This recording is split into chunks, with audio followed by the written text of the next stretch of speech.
Christians کا کہنا ہے کہ حضرت عیسیٰ علیہ السلام کو کراس پر شہید کیا گیا، جس کے شاہد جان، لیوک اور میتھیو تھے۔ 2600 سال بعد آنے والے تمہارے نبی الاسلام کی بات کو کیسے مان لیں کہ وہ زندہ اٹھائے گئے؟ تو عیسیٰ ابن مریم کا کراس پہ چڑھنا یہ ہمارا کوئی کرسچنس کے ساتھ بنیادی اختلاف تو نہیں ہے۔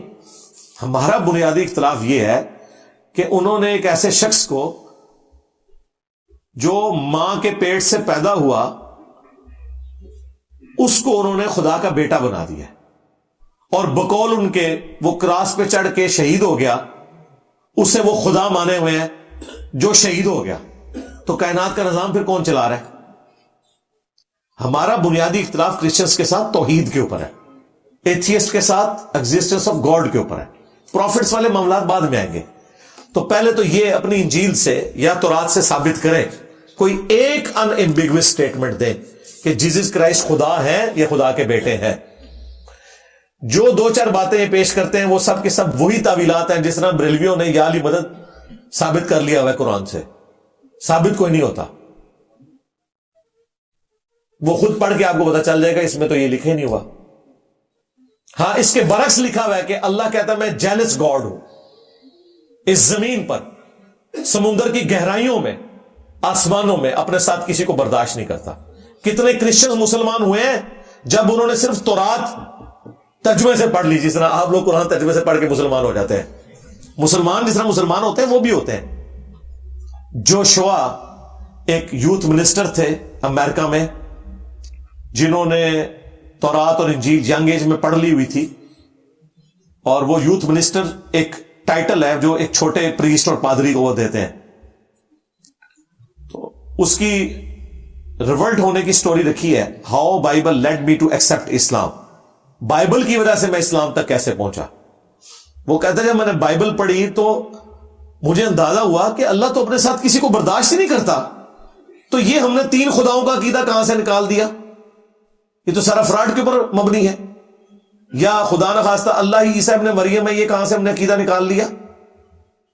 پھر وہ اپنے پادریوں کے پاس جا رہا ہے، ان سے پوچھ رہا ہے، وہ سارے وہی کہہ رہے ہیں ڈائریکٹ نہیں پڑھنا چاہیے، گمراہ ہو جاؤ گے، سیم وہی الفاظ۔ انہوں نے کہا ڈائریکٹ منو دس رہے ہو، میں تو خود مدد پادریوں والا کورس کیا ہوا ہے، میرے پاس تو مفتی کی ڈگری ہے۔ کرتے کرتے پھر اسے کوئی اپنا ینگ ایج کا دوست ملا، کوئی افریقن مسلمان تھا کسی لائبریری میں، وہ وہاں پہ کتابیں وغیرہ دیکھ رہا تھا۔ تو وہاں پہ یورپ امریکہ میں جو اسلام کا تعارف گوروں نے کروایا تو وہ تو کچھ اور ہی کرایا ہوا ہے۔ پھر اس مسلمان نے کہا بھائی اسلام یہ نہیں ہے، قرآن پڑھو۔ وہ اسے پھر جمعے کی نماز میں ساتھ لے گیا، وہاں جا کے وہاں کے ظاہر ہے وہ پاکستانی امام مسجد تو نہیں ہے، یہ تو مسلمانوں کو بغیر وضو کے قرآن کو نہیں ہاتھ لگانے دیتے، انہوں نے غیر مسلم کو قرآن کہاں پڑھنے کے لیے دینا ہے۔ انہوں نے اس امام نے انہیں مسجد میں جمعے کی نماز کے بعد قرآن گفٹ کیا جی، ہفتہ اتوار سوموار کی صبح تک پورا قرآن وہ پڑھ چکا ہوا تھا، جو آپ اور آپ کے ماں باپ اور ان کے ماں باپ اور ان کے بزرگ بھی جن کو وہ مانتے ہیں پوری زندگی نہیں پڑھ سکے قرآن۔ اس نے 2 راتوں میں پورا قرآن ختم کیا، اور کہتا میں تو پہلی رات ہی اپنا دل اس قرآن کو دے دیا تھا، کیونکہ وہ توحید جو تورات میں تھی، انجیل میں تھی، وہ قرآن میں پائی، اور وہ کمزوری جو تورات اور انجیل میں تھی، چونکہ وہ ٹیمپرڈ ہے نا، مسخ شدہ ہے، کہ انبیاء کرام کا جو غلیظ کریکٹر اس میں بتایا گیا، نعوذ باللہ، حضرت لوط علیہ السلام کا اپنی بیٹیوں کے ساتھ بدکاری کرنا، داؤد علیہ السلام کا اپنی صحابی کی عورت کے اوپر عاشق ہونا، جو کشف المجوب میں بھی واقعہ لکھا ہوا ہے۔ ہمیں کہتے ہیں یہودی ایجنٹ، یہودی ایجنٹ تو وہ ہیں پھر جن کی کتابوں میں یہ والے یہودیوں والے واقعات مل رہے ہیں۔ میں تھوڑے ایڈریس نو پھاڑ لینا سیدھا۔ حضرت داؤد والا وہ واقعہ کشف المجوب میں لکھا ہوا ہے، علی اجویری صاحب کی کتاب میں نہیں، انہوں نے نہیں پایا، بعد ہی پا گیا سی دسیا کہ نہیں انجینئر صاحب نے، تو تھوڑے بزرگ ایویں پھر کھاندے رہے تھے، تو سب فراڈ ہے، وہ پوری کتاب ہی فراڈ ہے ساڑھے نزدیک، سوائے جو آیتیں اس میں لکھی ہوئی ہیں یا حدیثیں کوئی 2-4 صحیح لکھ دی ہیں۔ تو اس نے کہا یہ نبیوں کا کریکٹر اس طریقے سے بیان ہو رہا ہے، اور قرآن جس طرح نبیوں کا کریکٹر بیان کرتا ہے، یہ ہے وہ کریکٹر جو ایک آئیڈیل کریکٹر ہونا چاہیے۔ تو وہ مسلمان ہو گیا۔ اس کی سٹوری آپ ضرور دیکھیں، how Bible led me to accept Islam. اس نے پھر جو اس میں تلخ جملے مسلمانوں کے لیے بولے ہیں، اس نے کہا کہ تمہاری مثال اس شخص کی سی ہے کہ جو روزانہ اپنے کام پہ نکل جاتا ہے. اس کے پڑوس میں ایک بندہ ایسا ہے جو پچھلے 25 سال سے کینسر کا مریض ہے, اور پوڑیا اس کے علاج کی اس بندے کے جیب میں ہے. اس کے پاس اتنا ٹائم نہیں کہ ایک دن وہ جا کے اسے وہ دوائی دے دے, حتیٰ کہ وہ مر جاتا ہے. اس نے کہا یہ جو پوڑیا تمہاری جیب میں یہ قرآن ہے, اور تمہارے ارد گرد لوگ شرک کے کینسر میں مر رہے ہیں, ہمیشہ کے لیے جہنم میں جا رہے ہیں, اور مسلمان اپنے پڑوسی تک یہ قرآن نہیں پہنچا سکا. اب اسے کیا بتائیں کہ مسلمان خود نہیں قرآن پڑھتا, اس نے کہاں سے پہنچانا ہے. واقعہ معراج کو قرآن مجید میں ہونا چاہیے تھا. اگر کوئی حوالہ ہے تو ثابت کر دیں. ثابت کر دیا ہے, مین ٹی وی چینل پہ کر دیا ہے, جائیں نیو ٹی وی کے اوپر پروگرام میرا رکھا ہوا ہے. الاسراء والمعراج دونوں قرآن میں ہے, سورہ بنی اسرائیل میں بھی اور سورۃ النجم کے اندر. ہماری چینل کے اوپر بھی اپلوڈ ہوا ہوا ہے, اور پہلے بھی میں نے اس کے اوپر گفتگو کی. اب تو مین میڈیا چینل کے اوپر ہے, ایک ایک آیت کا حوالہ دیا ہوا ہے. احادیث نبی الاسلام کے وصال سے 200-300 سال بعد لکھی گئیں, ان کی اتھینٹسٹی کیا ہے؟ تو کوئی فرق نہیں پڑتا. 200-300 سال بعد لکھی گئی ہیں حدیثیں, 200-300 سال بعد بنائی نہیں گئی ہیں, لکھی گئی ہیں. اس کی وجہ ہے کہ پہلے لوگ کرائمنگ کرتے تھے. کرائمنگ کیوں کرتے تھے؟ کاغذ نہیں تھا.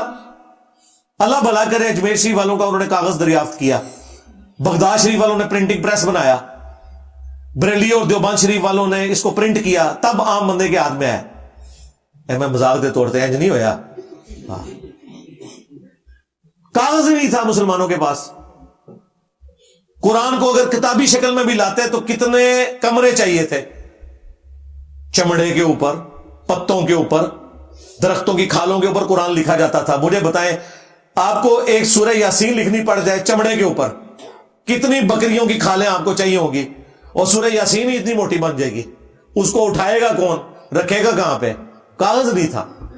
تو عربی کیا کرتے, وہ زبانی یاد کرتے تھے. قرآن بھی زبانی جو ہے وہ رٹا مار کے کرائمنگ کر کے ٹرانسفر ہوا ہے. وہ جو نسخے سے, وہ 2-4 نسخے ہی ہیں جو لکھوائے میں, حضرت عثمان غنی رضی اللہ تعالیٰ عنہ کا. باقی تو صحابہ کرام نے زبانی حفاظ تھے نا. اسی لیے آپ دیکھیں قرآن کے اینڈ پہ جو پروف ریڈنگ ہے نا, اس میں 5 حفاظ کے سگنیچرز ہوتے ہیں کہ ہم نے قرآن کو حرف بہ حرف پڑھا ہے, اور ہم تصدیق کرتے ہیں کہ یہ غلطیوں سے پاک ہے. حافظ کیسے تصدیق کر رہے ہیں؟ وہ اپنی کرائمنگ کی وجہ سے. ان نسخوں کو ہم حضرت عثمان کا جو نسخہ رکھا ہے توپ کاپی میوزیم ٹرکی میں, اس کے ساتھ تو نہیں میچ کرتے. حافظ اس رٹے کے ساتھ اسے میچ کرتا ہے جو صحابہ نے تابعین کو, تابعین نے تبع تابعین کو, یوں نسل در نسل ٹرانسفر ہوا. آج بھی دنیا میں ملینز آف حفاظ موجود ہیں. تو حفظ کر کے قرآن بھی ٹرانسفر ہوا ہے, اسی حفظ نے احادیث بھی ٹرانسفر کی ہیں. لکھی بعد میں گئی جب ہمارے پاس فیسلٹی آئی. بنو عباس کے دور میں سائنس کی ترقی شروع ہوئی. بنو عباس کے حکمرانوں نے دنیا بھر سے سائنس کا علم جو ہے اسے ٹرانسلیٹ کیا عربی زبان کے اندر. پھر آپ کے اندر بڑے بڑے سائنٹسٹ پیدا ہوئے, فزکس کی فیلڈ میں, کیمسٹری میں, میتھمیٹکس میں. وہ 200-250 سال مسلمانوں نے جو کارنامے کیے ہیں, وہ جدید سائنس کی بنیادیں ہیں, وہ اس زمانے میں ہوئی ہیں. پھر کاغذ کا فن بھی آ گیا. جب کاغذ کا فن آیا پھر کتابیں لکھنی شروع ہوئی, ان کی کاپیز تیار ہونا شروع ہوئی. نہ فوٹو کاپی مشین تھی, نہ پرنٹنگ پریس تھے. پرنٹنگ پریس تو ابھی یہ 100-150 سال پہلے کی بات ہے. اس سے پہلے تو آپ قرآن اگر خریدنے جاتے ہیں مارکیٹ میں, آپ کو کہاں سے ملنا تھا. آج آپ کے لیے کتنی آسانی ہے, جا کے قرآن لیتے ہیں. دنیا تو سائنس کی برکت سے معجزات سے بھر گئی ہے جو اللہ تعالیٰ نے انسانوں کے ذریعے کروائے ہیں. آپ کیا سمجھتے ہیں کہ امام بخاری کے زمانے میں ہر اسٹوڈنٹ کے ہاتھ میں صحیح بخاری ہوتی تھی؟ نہیں. وہ جو 2-4 اسٹوڈنٹ کے پاس تھے انہیں وہ لکھواتے تھے. کچھ ایک کلمی نسخے موجود ہیں بس. سینکڑوں کی تعداد میں بھی نہیں, درجنوں کی تعداد میں بھی کتابوں کے نسخے نہیں ہوتے تھے. اکا دکا 4-5 نسخے بس. حضرت ابوبکر نے بھی جو نسخہ لکھوایا جو بخاری میں آتا ہے, وہ ایک ہی نسخہ تھا جو حضرت عثمان نے بعد میں منگوایا اور قریش کی قرات باقی رکھی. ایک ہی نسخہ تھا, اور چند ایک اس کی کاپیاں انہوں نے شہروں میں روانہ کر دی کہ اگر کہیں غلطی ہو تو اس سے دیکھ لیا جائے.